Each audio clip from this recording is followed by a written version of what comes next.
All right, good afternoon, everyone. We're going to go ahead and get started. So the first thing I have for you is I have a question. How many of you, that's right, get your chair situated first. How many of you want a job once you graduate? Okay, I hope that's everyone. How many of you think that volunteering and service is a path to getting that job? Some people. Oh, okay, almost all the hands. So I maybe have an easy job today. So y'all know the bad news because you probably have friends who have graduated before you, or you know folks who are in the job market. The job market is really tough right now. That's the bad news. But the good news is we have lots of opportunities through our Office of Student Volunteerism and Service to help you get engaged, because employers across the country have identified that participation in experiential learning through service or volunteerism or a work experience is a really strong way to demonstrate your skills, right? So we talk about all these experiences that you can get throughout your undergraduate time, and 74% of employers say that this is a great experience for you to have on your resume to be able to talk about in the job search process. So I'm William Hargrove. I am the Director of Student Volunteerism and Service here on campus. Want to talk to you obviously today about all of the different ways that Kennesaw State University and especially the Division of Student Affairs is actively working to support you and getting engaged with service while you're a student on campus and beyond. So the first thing I want to talk about is why we serve, right? So give me some examples of why we volunteer in the community. No wrong answers. Community service. Okay, but why? To help people. Okay, great. Why else? It's a resume builder. Resume builder. Provide assistance. Provide assistance. Gain experience. Cool. Y'all, I think, hit them all. So there's lots of different reasons that we volunteer and give back in the community. The one that we always think about, right, is to give back, which is great and amazing and awesome. And we want to focus on that impact that we are having in the community.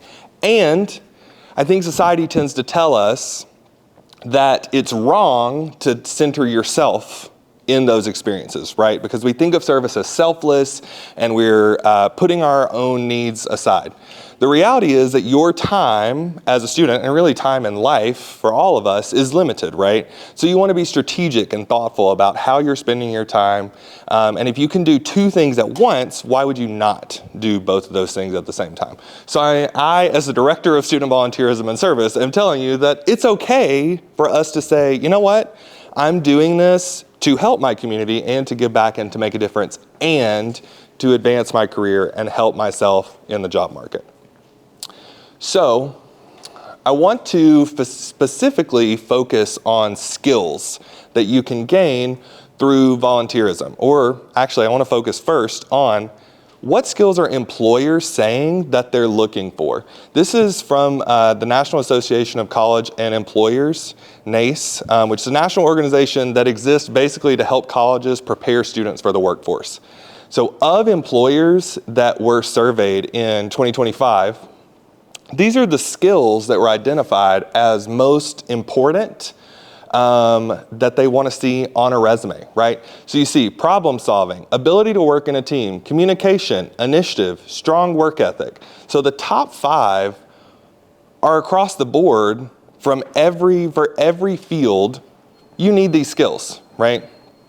Then you finally get to number 6 and you get to technical skills, right? So if you're in an engineering space or you're in a space that is more technical, that's great. That is very important, but it's not in the top 5, which I think is really fascinating. So when we think about these 5, I want to encourage you and all of us together to think about how these skills can apply to volunteerism and to community service work that you're doing. And so I want to encourage you to think about each of these skills as we go through the presentation. But before we do that, let's establish some sort of shared definition for these skills. So who can tell me what problem-solving skills are? The ability to navigate a given obstacle. Yes, the ability to navigate a given obstacle. Exactly right. Can you think critically about whatever challenge you're experiencing, and can you overcome it? Teamwork. Collaborate with a group of people. Perfect. Perfect. Communication. Being able to get your ideas across. Yes. Through what means? Talking. Talking. What else? Written. Written. Yes. Oral and written communication. Initiative. The ability to take action without being told. Exactly. Can you start to do something without your supervisor being like, you do this? Because everyone can follow directions, but maybe not all people can think of a solution and then take action on their own. And then work ethic. You're getting the participation trophy today, man. Well, I got that out in 20. So, Oh, I mean, just like how much you put into work. Like, yeah. How hard do you work? Are you willing to put in the time and the effort to be successful? So I want you to think about these definitions and these 5 skills as we go through the rest of the presentation, because we're going to focus specifically on the opportunities and programs available to you through the Department of Student Volunteerism and Service. So before I hop in, I want to highlight to you the way that our department thinks about engagement with service on campus through our departmental programs. So we put these programs on a continuum because they are arranged from the easiest you can get started right now engaging in this up to the more time-intensive, more exclusive experiences.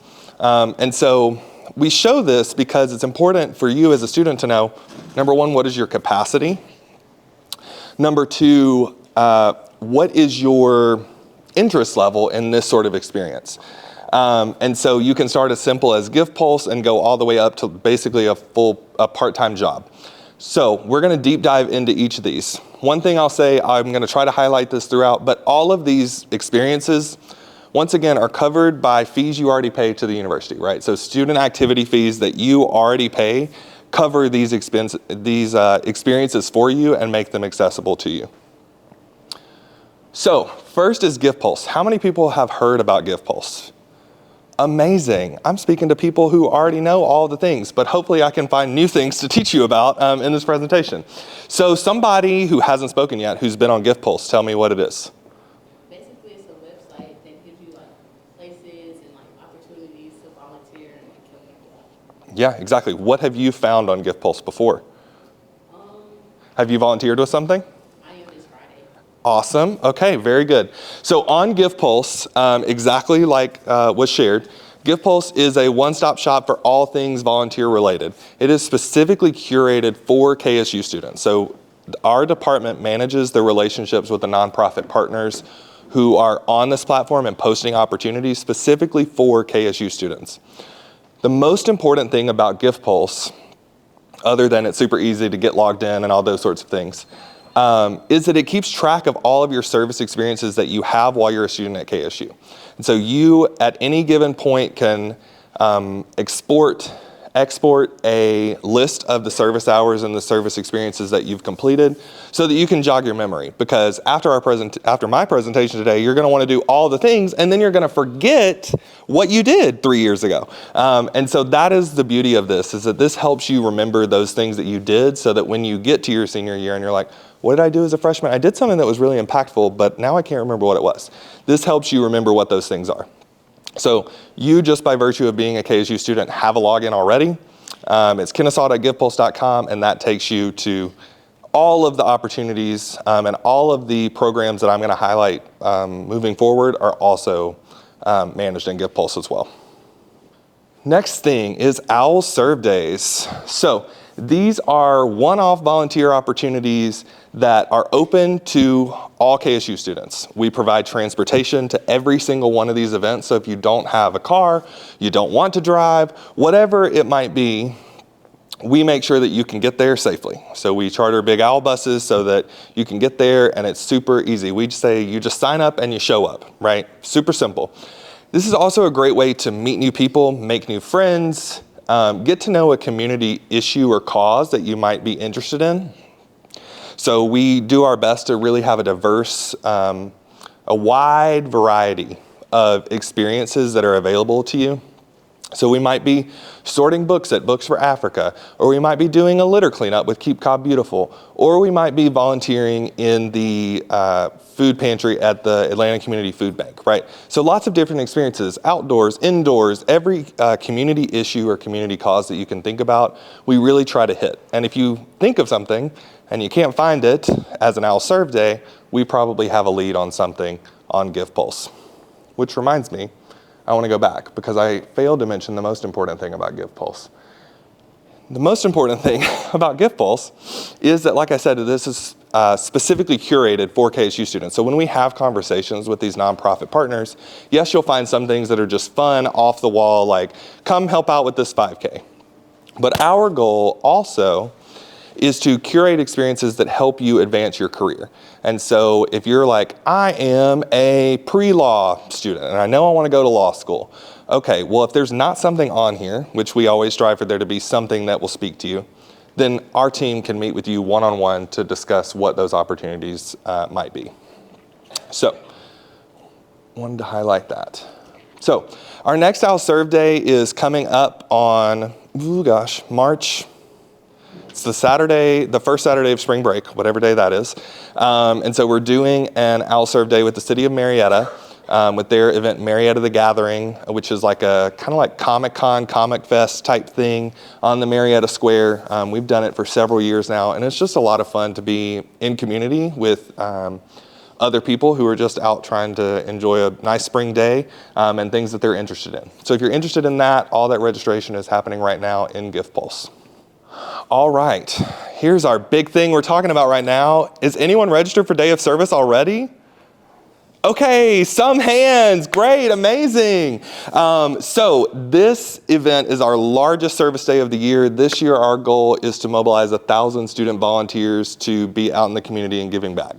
This is a vast increase from last year, and we want you to be a part of it because this is a really, really incredible, magical day where you get to see your KSU community really showing up for other people, right? It's really, really cool to see the impact that we can all have together when we just get out and spend just 3 hours working at nonprofit sites.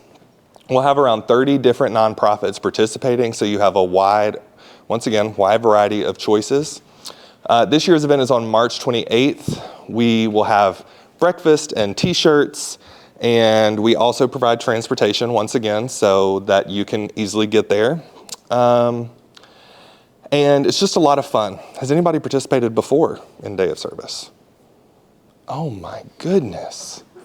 Okay, just Alita. Is that a Saturday? It is a Saturday, yes. And so the service project will happen from 10 to 1. From 9 a.m. we will start a kickoff event on the Kennesaw campus in the rec center. This year we have a little twist. We are bringing in like some entertainment to get everybody excited, which how that's going to go at 9 a.m. we'll see how that goes. But if you're all there, it's going to be great. So I have some QR codes because you can scan this to get there. But there's a lot of sites, so it can be a little overwhelming. So I have these to hand out to you so that you can take a look at Day of Service after we're done as well. Cool. All right. Our Owls on Break program is an alternative break. Basically, we take students to go and instead of spending their break at home or on the beach or whatever you might do over break, instead we go to a city and we do service for the entire break. So we will spend about 6 to 8 hours a day on one of these break trips. This picture is from Birmingham a couple years ago. This year we're sending spring break trips to Sapelo Island, Georgia, focused on environmental conservation. We're also sending a group to Knoxville focused on homelessness and housing insecurity. So these experiences are all based on an issue. And so through these trips, we explore the challenges that are existing in those communities. And the goal is to bring those the learning that happens there and the understanding of that social issue back to our community here in Cobb County. And so these are incredible experiences. Casey, don't worry, I'm not going to put you on the spot. But our Alternative Breaks program is a great, great, great opportunity to get to meet new people. Everyone in this photo didn't know each other before this trip happened. And then we come back and this whole group is hanging out, and they have formed a little community through the service that they did over spring break. And so we do these over fall break, spring break, and then we're going to also be exploring some stay break options.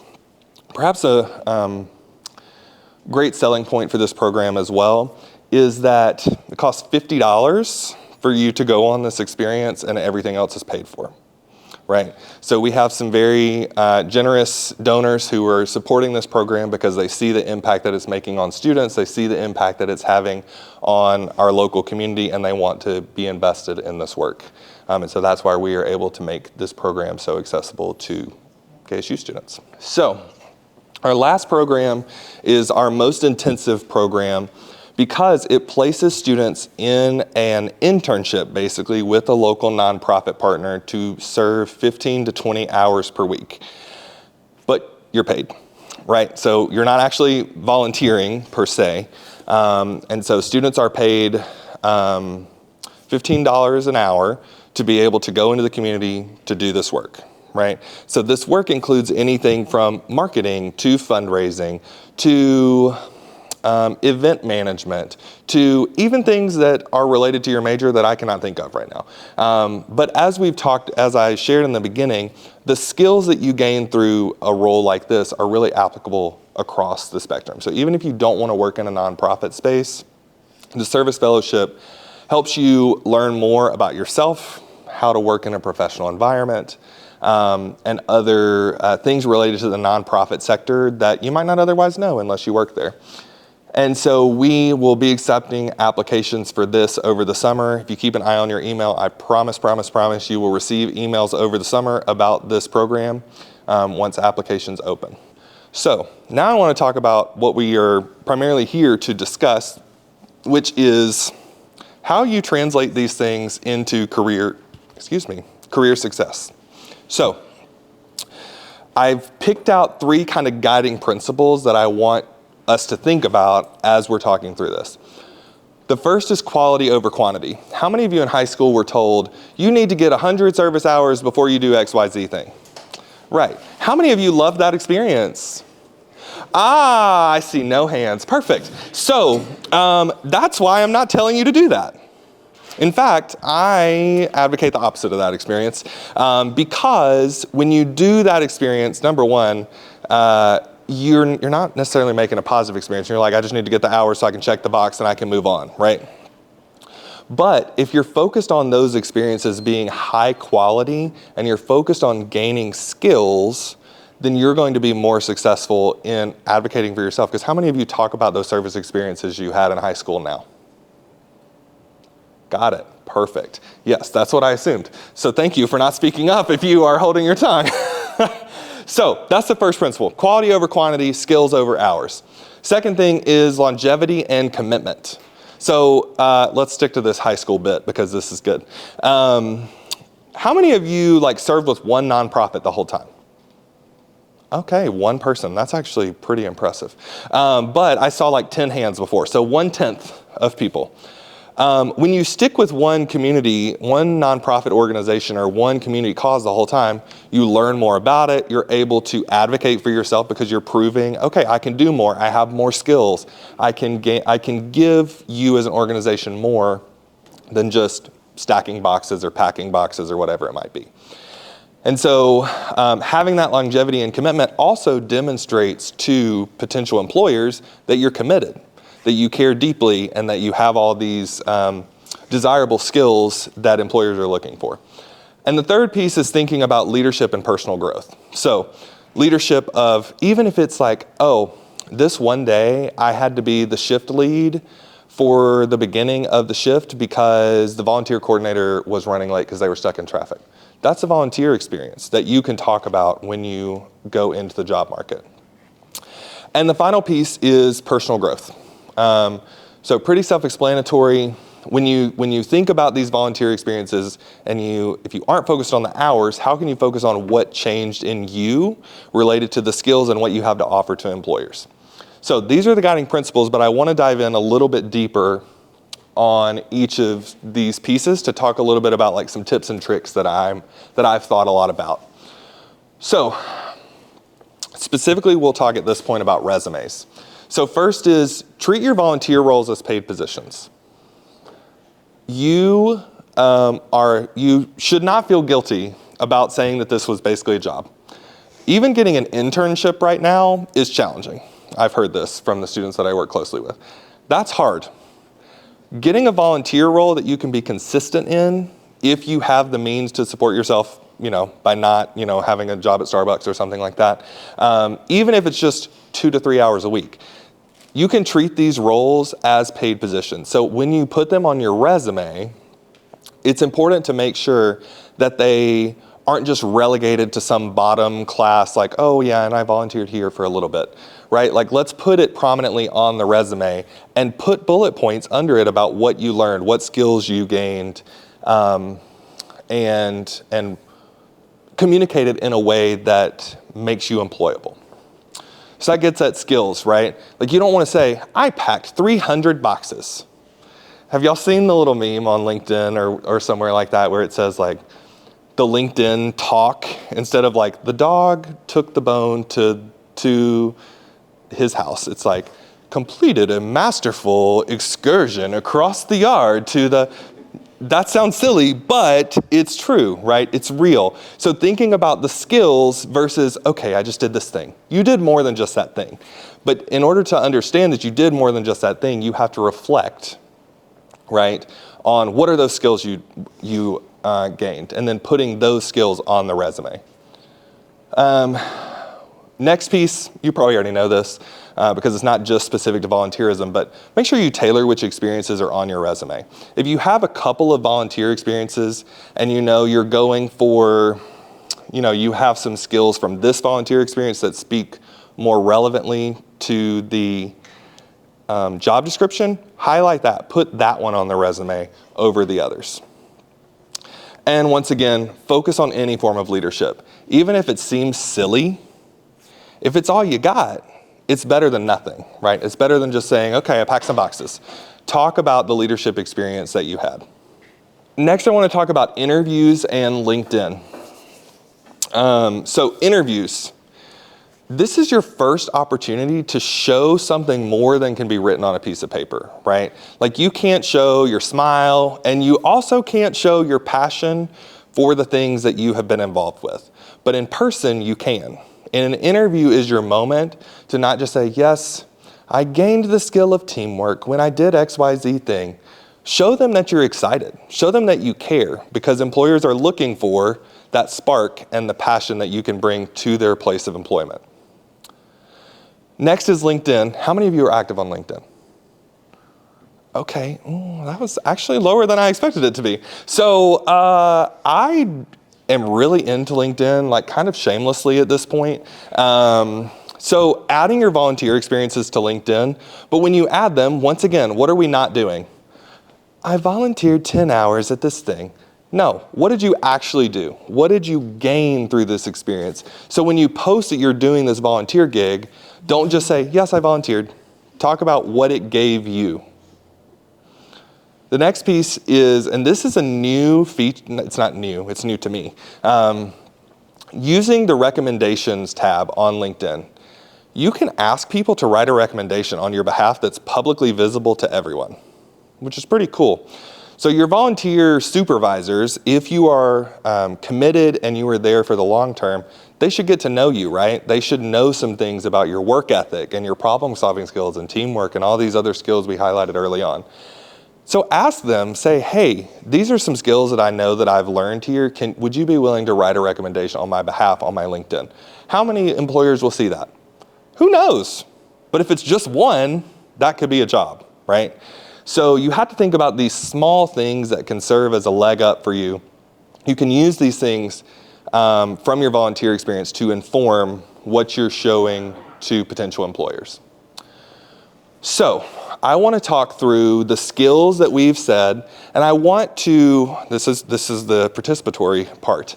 I want to ask you how you see each of these skills showing up in volunteer work, in a nonprofit or something like that. So let's start from the top. Problem solving. And if you have a real world experience from a volunteer experience, that'd be great too. But if you don't, that's okay. Whenever you go and volunteer or you do a day of service, the thing is not to just do the work. You also have to use problem solving skills and communicate with people and figure out what's the best way forward to actually help these people that you're helping. Mm-hmm. Yes. And how many of you have been to a nonprofit site and things go off the rails? Yeah, probably most of you. And in that moment, it's really easy to be like, well, this is not my job. This is someone else's. So I'll just wait till the volunteer coordinator tells me what to do. But instead, you could take a leadership opportunity and you could solve the problem, and you're also honing your problem solving skills. So great example. Teamwork. I think volunteering, it'll allow you to work with other people to get the job done and do all what you have to do and complete the task. Yes. So when you are organizing 3,000 cans, you're probably not doing it by yourself, right? And if you can think about how can I make this more efficient, right?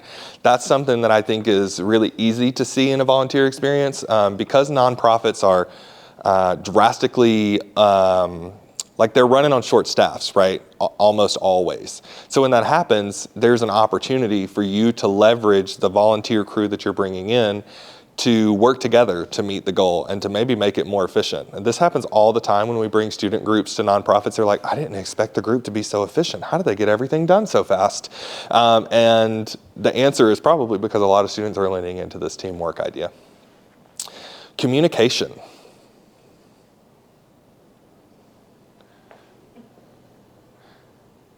Yeah. I think it goes hand in hand with what you said before about teamwork.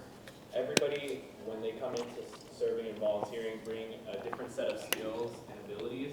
And it's about being able to be vocal with those abilities, communicating with others what you're better at and not better at doing it. Like, I can do, particular things pretty well, but I'm better at talking to people or bringing up a mood. So putting those people in front versus the people who are more, focused and task-oriented, focusing on other tasks.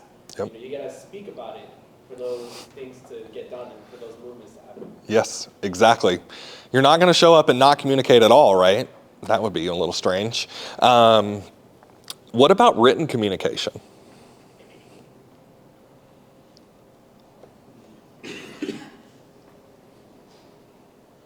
I had an internship at a pediatric clinic, and so we always had to write notes that the patient was feeling, and if we didn't use the right communication, then it could come off the wrong way, or it could be mistaken for a different diagnosis or a different type of note. So I think written communication is very, very important because everyone's going to see in that note that goes into that chart. So it's if you don't use the right written communication, then it could be misinterpreted. Yes, and that's good. Another thing I heard you didn't say this directly, but I'm reading it into what you're saying, is you're there to make a difference. You're there to give back. You're there to help yourself, and you're there to help other people, right? And so if you don't communicate well, written or orally, you might mess something up. You might cause harm to these people that you're trying to help and assist, right? So, perfect example. Initiative. When might you show initiative in volunteer work? Yeah. I was going to say exactly what you said earlier about not waiting for someone to tell you to do something. If you see something that obviously needs to be done, just taking the initiative to go ahead and do it. Yep, exactly. How many of you have seen a scrap of paper floating in the wind and you're like, oh, that's not my problem. Someone else will clean that up. Kind of similarly, if you're at a nonprofit and you're like, your task as the volunteer is to sort these goods, and then I don't know, a faucet is dripping and there's water going all over the place, it's taking initiative to go and turn that off. Obviously, you might not want to put, I turned off a faucet on my resume, but when you demonstrate this skill in the nonprofit space, people notice, right? And that's a part of that recommenders and having other people who are on your side. Work ethic.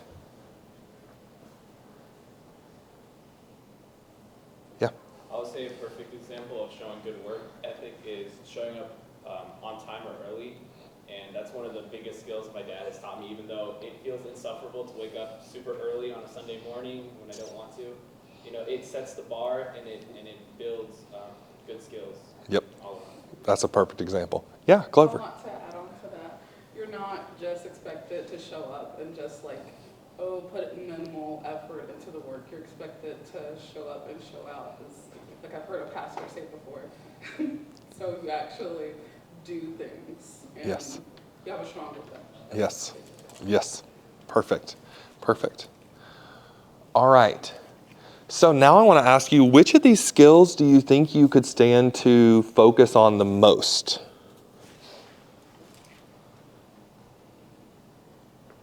And we'll do the flip side too. And what do you think you're really good at? Yeah. What I need to work on is initiative. Sometimes I get scared to make my own decisions, which I need to work on that. And then I feel like I'm good at teamwork. Nice. I feel like I'm Nice. good with working with other people. Yeah. That's great. What else? One more person. Yeah. I feel like I'd also need to work on initiative for similar reasons, and I feel like I'm good at communication skills. Nice. Nice. So now let's talk about, we've kind of talked about, I don't think I've completely, or I hope I've connected the dots. Let me rephrase. I hope I've connected some of these dots. But I want you to also think about your experience here in college and with volunteering and with anything is as much as you make it, right? So we, the staff, want you to be engaged with what's going on campus, right? And so I want to invite you to commit today to one of these options, right? Like these are pretty easy. And one of them isn't even coming to an event, it's just meeting with someone, right? To carry what we've talked about today forward, right? You hear lots of these kind of conversations, right? Of like, hip, hip, hurrah, let's do this thing. And then I do this. You leave the thing and you're like, oh my God, there's so much I need to do. Like, I don't know, how am I gonna do this thing? How am I gonna do all these things? I wanna invite you to commit to one of these things, right? Attend KSU Day of Service. Of course, that's the number one thing on my brain right now. So like, I want you to do that thing. But just logging into GivePulse and checking out what are those opportunities, maybe finding one that speaks to you directly, connects to your major even, or connects to just something you're interested in. Like maybe you really love dogs and you want to go and volunteer and help dogs. Cool, amazing. So you can find those opportunities in GivePulse. Meet with a member of our team. We have me and 3 other staff members in Student Volunteerism and Service, and we would love to set up a time to meet with you one-on-one to talk about what you're interested in, what have you done in the past that you found a lot of value in, and how we can help you get connected to that in the future. And the last thing is applying for the service fellowship. Once again, the whole goal behind this program is to give students basically an internship experience and to make sure that I know many students are working their way through school, right? And so a lot of times you can't necessarily commit to that longevity of commitment and showing up every single week for X amount of time. That's kind of the reason that we created the service fellowship, is to make sure that students have access to that sort of experience if they do need a job to work their way through school. So with that, actually, I have a question first. Who wants to share what they're going to commit to doing? Yeah. I pulled up the link for GivePulse. I never heard of it, so I'll browse GivePulse. Perfect. I'll also browse GivePulse. Awesome. One more. Yeah. I did also want to meet, I heard you say if there's like, if you have a career in mind and you want something kind of catered to that. And Perfect. you don't see it, to go meet with, what's your department? Student Volunteerism and Service. Yep. So yeah, I'll probably meet with. Perfect. Perfect. All right. So I want to give you some other resources. Follow us on Instagram. Easy way. I know. I hope y'all like my little memoji thing. I made that yesterday. And I was so proud of AI for making me look so nice. And then I have to put LinkedIn up here because I just told you need to be active. And then this is the consultation link over here that takes you to a booking page so you can book time with us. I think you can choose which staff member you want to meet with. So I think you can, if you want to meet with me, but my schedule's a little crazy, so it might be a little while before you can get on my calendar. But you can choose any of our team members, and we all are very familiar with the different programs that we have in the department to help you. So before I move to that, what questions do we have?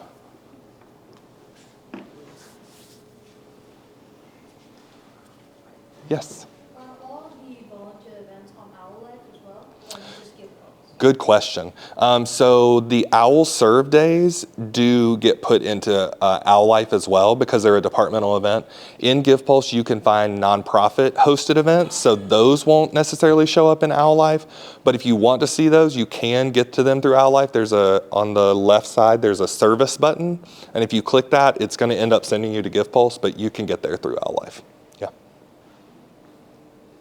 Other questions? Awesome. Thank you so much for your time. Thank you for being attentive and actually participating.